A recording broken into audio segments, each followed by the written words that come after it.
Good day, my loves! Ang kwentong ibabahagi ko sa inyo ngayon ay tungkol sa buhay ng isang magandang dilag na na-inlove sa isang lalaking may nagmamay-ari na. Bago ko sisimulan ang kanyang kwento, ay inaanyayahan ko kayo na mag-subscribe sa aking YouTube channel. At kung nakapag-subscribe na kayo mga pangga, ay huwag na nating patagalin pa at sisimulan na nating talakayin ang kwento ni Cheska na na-inlove sa lalaking may nagmamay-ari na. Kakayan ba kaya ito ni Cheska? Nagsimula ang kaniyang kwento noong siya ay nasa high school pa lamang. Isang araw, sa loob ng kanilang classroom, ay biglang napanganga si Cheska nang makita niya ang kaniyang bagong guro. Ito ay isang makisig at gwapitong lalaki at nasa 20s ang edad nito.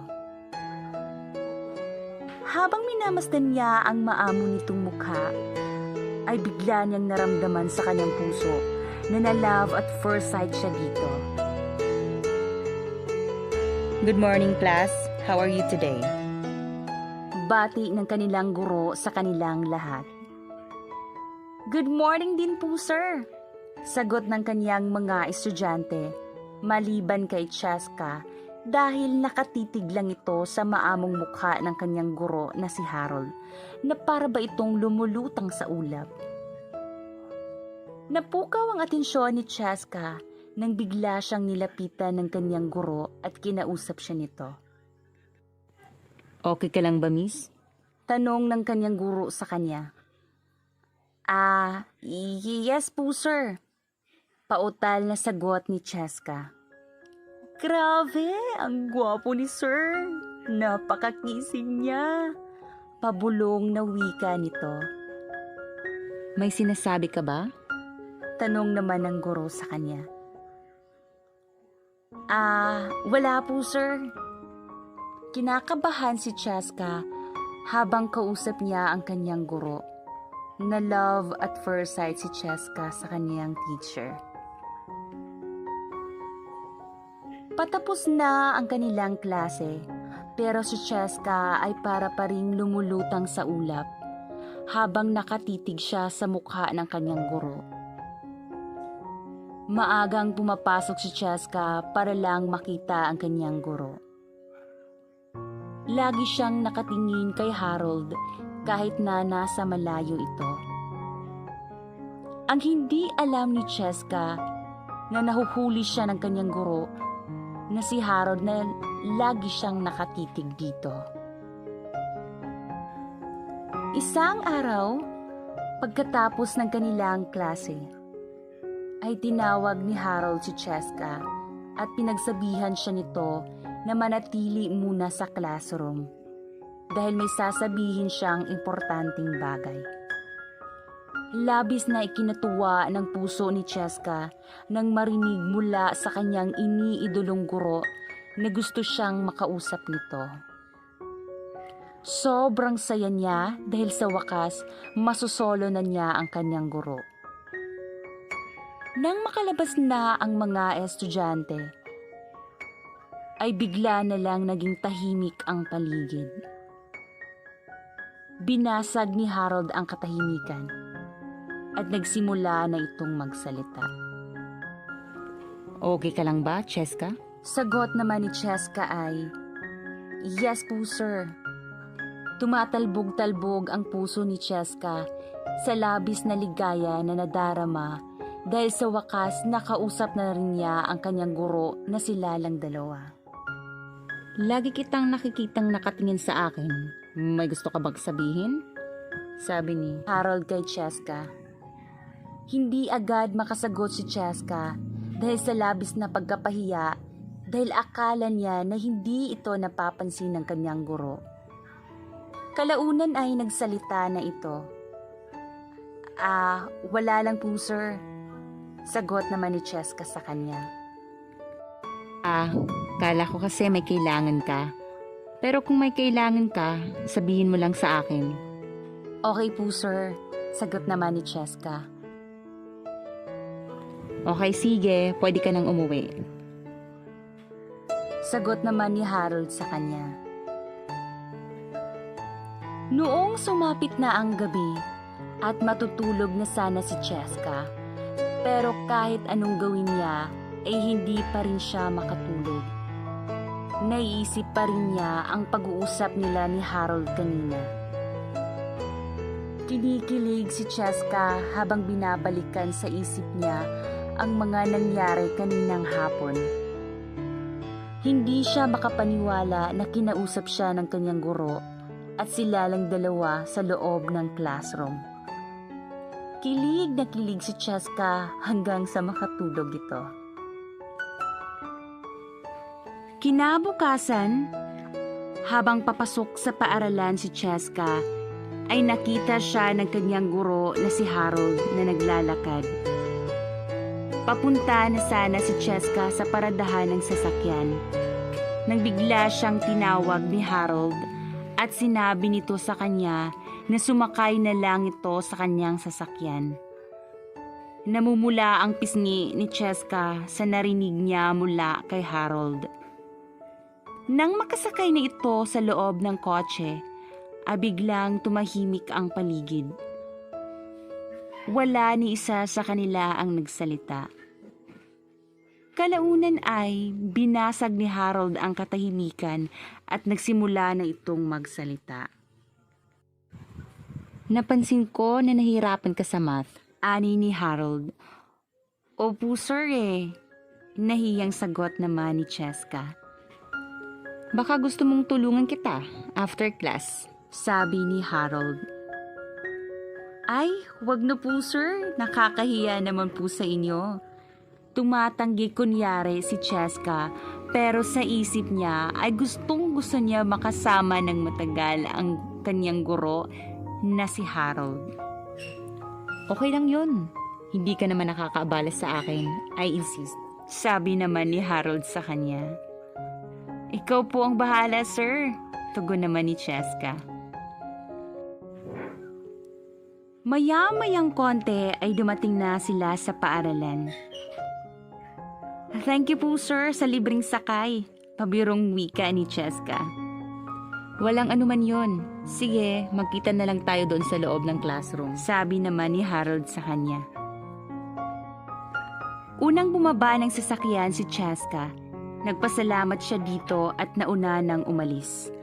Habang naglalakad si Cheska ay kinikilig ito dahil nakausap na naman niya ang kanyang guro at nakasama pa niya ito sa loob ng kotse.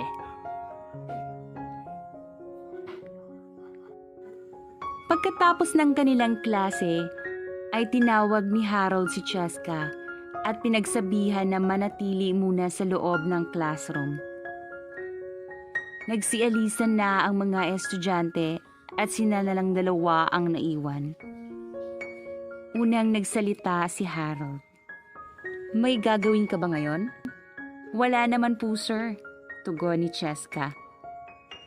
Yung ipinangako ko sa'yo na tuturuan kita after class. Sabi naman ni Harold. Maraming salamat po talaga sir, tugon naman ni Cheska. Kung free ka ngayon, bago kita turuan, ay pupunta muna tayo sa isang fast food para kumain. Sabi naman ni Harold. Tumango lang si Cheska. Mauna ka na doon sa may garahe at mag-antay ka sa labas ng aking kotse. Sabi naman ni Harold sa kanya. Okay po sir. Naglakad na si Cheska at pinuntahan na niya ang kotse ni Harold. Habang nag-aantay si Cheska kay Harold, ay kinikilig ito dahil makakasama na naman niya ulit ang kanyang guro. Maya-mayang konti ay dumating na si Harold. Sorry to keep you waiting. Okay lang po sir, wika ni Cheska. Hop in! Sabi naman ni Harold. Okay po sir. Masyado ka namang formal. Kung tayo lang dalawa, you can just call me Harold. Yes po sir. Ay, Harold pala. Ayan, mas maganda kapag nakangiti ka.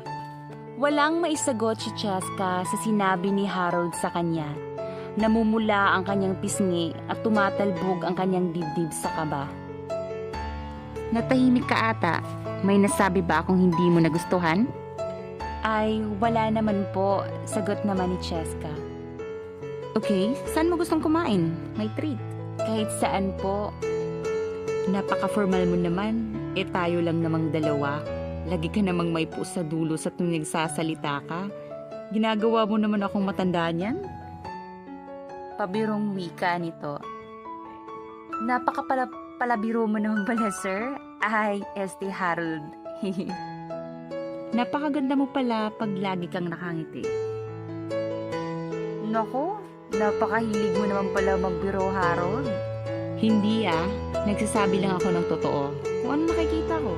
Biglang natahimik si Cheska dahil kilig na kilig siya sa mga sinabi ni Harold sa kanya. Pulang-pula ang kanyang pisngi at pinuna siya ni Harold. Oh, namumula ka ata. Okay ka lang ba? Ay, okay lang ako. Medyo naiinitan lang siguro. Kunyaring sagot ni Cheska para maitago ang kanyang nararamdaman kay Harold. Naintindihan ni Cheska ang kanyang nararamdaman sa tuwing kasama niya ito. Para bang umaapoy ang buong katawan nito. Gusto mong lakasan ko yung aircon? Okay lang yan. Tama na yan. Maya-maya ay dumating na sila sa isang fast food. Bumaba na sila ng kotse para umorder. Anong gusto mong flavor ng pizza? Kahit ano lang. Huwag ka nang mahiya. Hindi ka naman iba sa akin eh. Oh, sige. Hilig ko yung Hawaiian pizza. Okay, yun na rin ang o-orderin ko. Waiter, pa-order ng 2 Hawaiian pizza, yung solo size. Okay po sir, 2 Hawaiian pizza na solo size. Yung drinks po sir. Orange juice na lang. Yun na rin ang akin. Bale, 2 orange juice. Sagot ni Harold sa waiter. Copy po sir, 2 Hawaiian pizza po, yung solo size at 2 orange juice. Tama yan. Maya-mayang konti ay iniserve na ng waiter ang kanilang order. Sige, kumain ka na. Tumango lang si Cheska. Baka may gusto ka pang kainin, sabihin mo lang. Pwede tayo magdagdag ng order. Baka gusto mo ng burger. Huwag na, tama na to. Nagsimula na silang kumain. If you don't mind me asking, kamusta naman ang love life mo? Sa ngayon po, wala po akong jowa eh. Focus muna kasi ako sa pag-aaral ko. That's great. Tama yan. Dapat mag-focus ka talaga sa pag-aaral mo para makapagtapos ka. Yes po. Ngayon ay nasa 4th year ka na at sa susunod na taon ay kolehiyo ka na. Anong kurso ba ang kukunin mo? Gusto ko po maging isang teacher kagaya niyo po. Sa totoo po niyan ay iniidolo ko kayo. Talaga ba? Wow, that's great to hear that. Na gusto mo rin pala na maging isang teacher. Yes po. Kahit nung bata pa lang ako, tinuturuan ko ang aking mga kapatid. Kunyari, ako yung teacher at sila naman yung mga estudyante ko. Akaaliw naman kayo. Napaka-close mo pala sa mga kapatid mo. Opo, mababait din po kasi yung mga kapatid ko at napaka-masunurin. Wow, I'm impressed.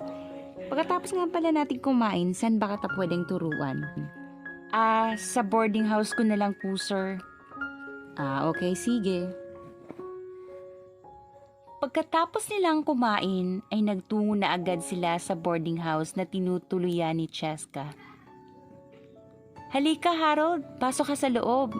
Wow, ang laki naman pala ng kwarto mo. At in fairness maayos yung mga gamit mo. Yes po, ang laki nga para sa isang tao. Magkano naman ang binabayad mo dito? 3,000 po, pero hindi pa kasama yung bayad sa tubig at kuryente. Harold, magbibihis muna ako saglit. Okay lang ba sa'yo? Okay lang. Take your time. Naku, nakakahiya naman sa'yo. Masyado na kitang naaabala. Walang anuman yun. Ako naman nagsabi sa'yo na tuturuan kita. Sige. Harold, habang nag-aantay ka, pwede mong i-turn on yung TV. Huwag kang mahiya dito sa bahay ah. Feel at home. Okay. Pumasok na ng kwarto si Cheska.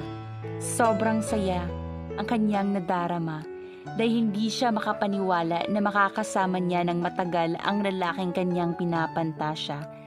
Nagsimula ng maghanap ng damit si Cheska. Pinili niya ang damit pang itaas na kita ang kanyang hinaharap at nagsuot naman siya ng shorts na napakaikli. Gusto niyang akitin ang kanyang guro. Gusto niyang mapasaya si Harold. Nagpaganda si Cheska at naglagay ito ng kaunting foundation, eyebrow at naglagay rin siya ng blush on at lipstick. Mas lalong tumingkad ang ganda ni Cheska na maglagay ito ng makeup. Kahit sino mang lalaki ay maaakit sa angking kagandahan niya. Dahil sa maamo nitong mukha na para bang anghel at ang kutis nito na para bang porselana. Inayos ni Cheska ang kanyang buhok at nang matapos na ito ay tumungo na sa sala para puntahan si Harold. Hi Harold, sorry to keep you waiting, bati ni Cheska sa kanya. Okay lang. Wow, ang ganda mo naman at napaka-sexy mo pala. Si Harold naman napakapalabiro. Hindi in fairness, totoong maganda ka at sexy. Thank you. Kilig na kilig si Cheska sa isip niya. So, papaano ba? Tuturuan na ba kita sa math? Okay, sige. Umupo na silang dalawa sa sofa at tinuruan na ni Harold si Cheska. Hindi maalis ang tingin ni Cheska sa maamong mukha ni Harold, habang ito naman ay pasulyap na tumitingin sa mukha at dibdib nito habang tinuturuan niya si Cheska. Unti-unti nang naaakit si Harold kay Cheska, pero pilit niyang inaalis ito sa isip niya dahil alam niyang labag ito sapagkat estudyante niya si Cheska. Magkatabi silang nakaupo sa sofa. Ramdam nila ang init na dumadaloy sa kanilang katawan dahil sa pagkakadikit ng kanilang mga balat. Pero pilit na inaalis ni Harold sa kanyang isip ang kanyang nararamdamang kakaiba. Ang sensasyon na tumatawag sa kanya na para ba siya ay nasa tawag ng tanghalan. Ganoon rin ang nadarama ni Cheska. Gusto niya na may mangyari sa kanila ni Harold sapagkat matagal na niyang pinapantasya ito. Cheska? Kinakausap niya ito sa paos na boses na para bang gusto niyang ipahiwatid sa dalaga na gusto nitong may mangyari sa kanila. Yes, Harold? Pautal na sagot ni Cheska. Nang akmang hahalikan na sana ni Harold si Cheska, nang may biglang kumatok sa pintuan. Napatigil ang dalawa. Tinungo ni Cheska ang pintuan at tinignan kung sino ang kanyang bisita. Laking gulat niya nang makita niya ang kanyang kaklasing si Lara.